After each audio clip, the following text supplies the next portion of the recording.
Welcome to the video lecture series for Chem 250 Chemical Thermodynamics. This module is Module 1-1 entitled The Subject of Thermodynamics. This is the table of contents for this chapter. It is the same table of contents as the one found in your notes. Most of the topics for this chapter and the next one will be taken from Herbert B. Callen's Thermodynamics and Introduction to Thermostatistics, 2nd edition. For most of the course, the entire course, a lot of it will be taken from Silby, Alberti, and Bowendi. So Module 1, the subject of thermodynamics. Our objective is basically to study or to know or to identify what is being studied by chemical thermodynamics. So, something that we chemists know very well will be the study of matter. If we have a simple example of water in a beaker,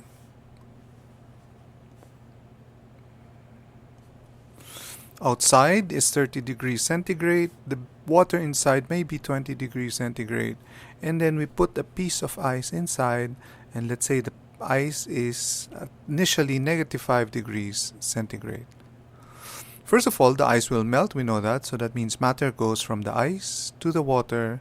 Probably some of the ice will go back and freeze, water will go back and freeze, but that will be much fewer than the water that is melting. Heat will also go in from the water to the ice because the water is hotter. There will also be a reverse reaction, but very little of that.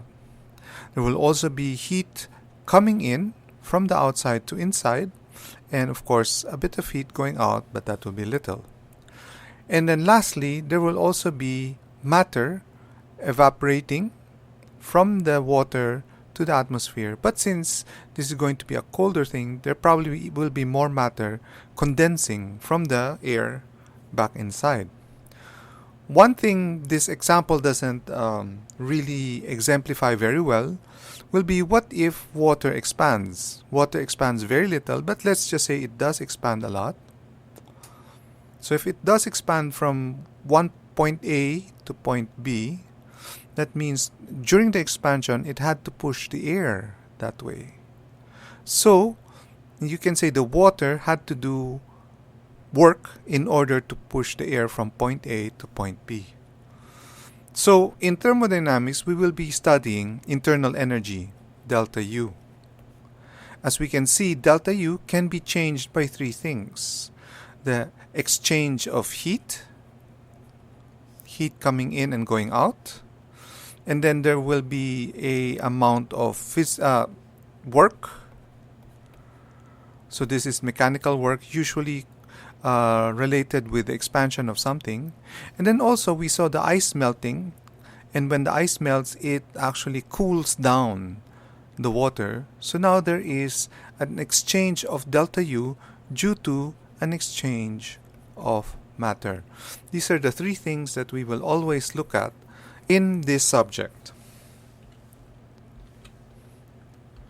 So if we look at chemical thermodynamics, is the study of the interrelation of heat and work with chemical reactions or physical changes of state within the confines of the laws of thermodynamics. Although thermodynamics is it's a large field, we will just be focusing ourselves, since this is a chemistry course, we'll be focusing ourselves on those equations of chemical thermodynamics that involve laboratory measurements or chemistry laboratory measurements. And chemical thermodynamics, since this is somewhat also of a physics course, we will employ or apply mathematical methods to study all of these all of the variables that we are going to study. One of this, which we already saw, was internal energy. Thermodynamics neither claims a unique domain of systems over which it asserts primacy, nor does it introduce a new fundamental law, analog to Newton's equations or Maxwell's equations, in contrast to the specialty of mechanics, i.e. Newton, or electromagnetism, i.e. Maxwell. The hallmark of thermodynamics is generality. What do we mean by that? There are different types of matter. For example, we have air. Air is a gas. Well, wood is also matter, or foam is also matter. Water is matter. So there are different types of matter, and they have very, very different properties. We cannot probably carry a big piece of iron, but we can easily carry, foam. They have very, very varied characteristics. The thing about thermodynamics, when we say this hallmark of thermodynamics is generality, what we're saying is that the same equations that will be used for wood will be the same ones to be used for water or for air. It's the same equations. So that's why when we study thermodynamics, those equations apply to any type of matter. And that's why it is a very general thing. Thermodynamics applies to systems of macroscopic aggregation, meaning we don't study water molecules. We just study the beaker of water. We don't study the, let's say, the molecules that are inside a piece of rock. We study the rock. No? Now, this next point is that thermodynamics does not predict specific numerical values for observable quantities. Instead, thermodynamics sets limits or inequalities on permissible physical properties and establishes relationships. So limits and relationships. When we say limits, suddenly we know that we have equations involving the inequality sign. And when we say limits, it is either the maximum or the minimum. In fact, what the equations tell us in thermodynamics is precisely that, the maximum in some cases, or the minimum in other. The minimum what? The maximum of what? The minimum of, for example, the minimum of energy that we need to put in order for the process, in our case, a reaction, for the reaction to go forward. What is maximum? Maximum many times is the maximum amount of energy that we theoretically can get from a reaction, which we can use for our own purposes. No? When we say minimum, that means minimum amount of energy that we need to put in. It means we need to apply more. Okay? The only thing that we can calculate is that number, the minimum. The actual energy will not be that energy. It has to be more. Or for example, we're trying to get energy from a reaction. We can only calculate the maximum amount of energy. Many times we will be able to get less than that. So that is what we mean by limits and relationships. In thermodynamics, we will be studying intensive properties and extensive properties. By intensive property, we mean a physical property of a system that does not depend on the size or the amount of the material of the system. For example, density. The density of a drop of water at room temperature is the same density as a bucket of water. The density does not depend on whether it is only a drop or a big amount, such as a bucket. Extensive property, on the other hand, is one that does depend on the amount of the system. So mass itself, volume, mass depends on how much it has, how much we have of that matter. The same thing for volume. In general, the relationship between two extensive properties is basically an intensive property. Density is equal to mass, extensive, divided by volume, extensive. The quotient is an intensive property, density. So,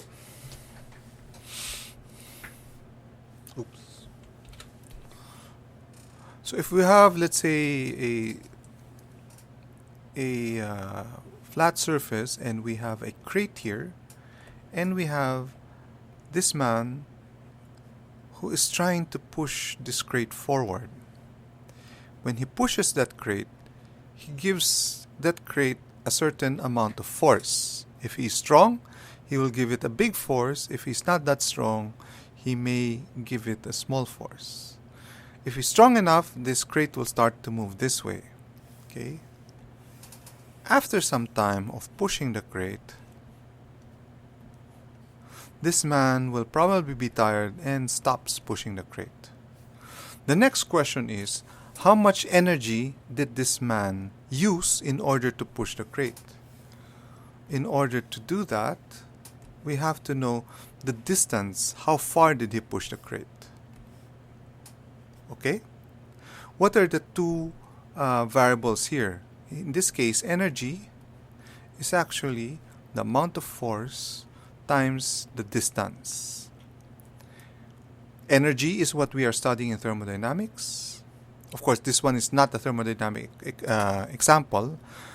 But anyway, we have force here, which is an intensive property, and distance, which is an extensive property.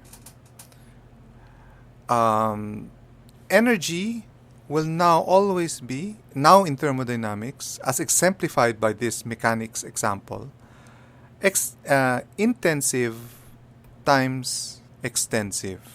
Okay? That's it.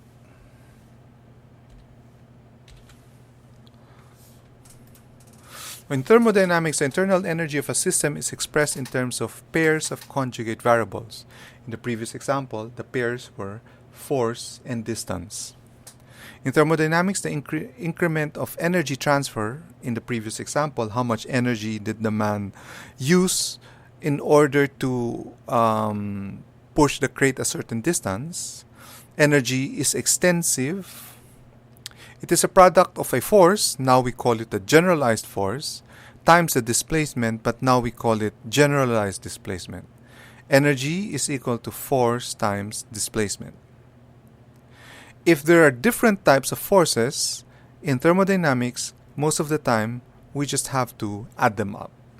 So, most important point in this slide, energy is equal to the product of a pair of conjugate variables. The pairs are always, one would be an extensive variable, the other would be an intensive variable. So now let's look at internal energy U. So, if let's say, what did we do here?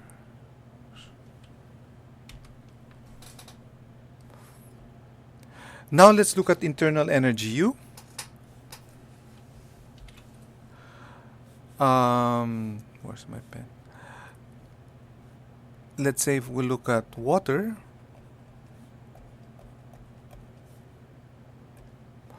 we know that along the bonds, water molecules can vibrate along a certain axis. They can also rotate, and they can also go from one place to another. Water molecules can translate. Okay? Internal energy is the total of all molecular energies, kinetic plus potential, that are internal to the substance. What we've described in this drawing so far is the kinetic energy. A type of potential energy would be the hydrogen molecule being attracted to the oxygen molecule, which is what we know as hydrogen bonding, and this is what we call intermolecular forces of attraction. IFA. IFA is the potential energy of the molecules. So, the first statement here, the energy of a system with zero velocity of zero angular momentum, and there's no field acting on the system as a whole, which means the object is not moving. Okay? So, for example, if we have a piece of rock lying on the floor, we can say that, well, that rock is not going to, that rock is useless. It's not going to do anything. It's not easy for us to understand that the piece of rock will have some form of energy. I mean, there, it's just sitting as a rock. But if instead of a rock, it were a pack of dynamites, well, we know that even though it's just sitting there, probably the best thing for us is to run away as far as possible, because with just one spark, that dynamite will explode. And for that, we can see immediately that there is such a thing as internal energy of the dynamite. Actually, that piece of rock also has internal energy. Not just, it's only that it's not as much as the dynamite. So, internal energy is a sum total of the kinetic and potential energies of the microscopic particles. If it is a glass of water, it will be the sum total of all those vibration, rotation, translation of the water molecules. And then nuclear energy usually is not included. And also within the bonds, that means within the potential energy within the molecules, which is the bonds, that means the bond energy, and that's the reason why dynamite can be so destructive. It has a lot of potential energy. And between molecules themselves. So all of these two, Ke and Pe, make up the internal energy of the glass of water.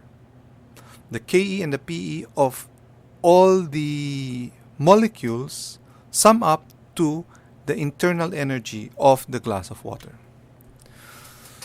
That's why thermodynamics is concerned with the macroscopic consequences to the glass of water, of the myriads of atomic coordinates, all the motions, rotation, vibration, translation of the water molecules, plus all their intermolecular force of attraction, by virtue of the courses of macroscopic observation, do not appear explicitly in a macroscopic description of a system. These are what we call hidden atomic modes of motion, are actually repositories of energy. We will not count all the kinetic and potential energy of each and every water molecule. What we will do is look at the thermodynamics of that glass of water. Okay.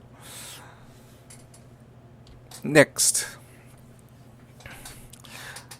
if we look at this picture, in 5 minutes, we should know if this picture were real.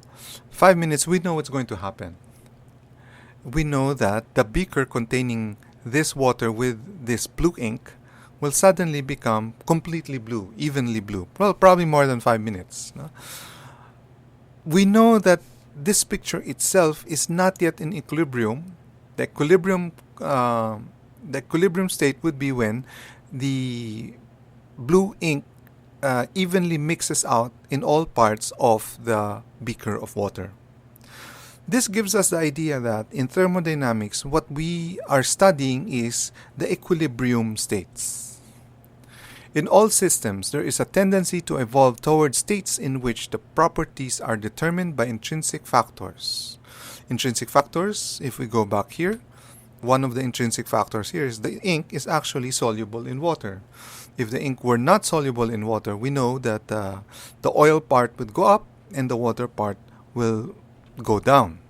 So by the intrinsic factors, IFA between water and ink, and not by previously applied in external influences. Such terminal states are, by definition, time independent. Once it becomes completely blue, it will stay blue.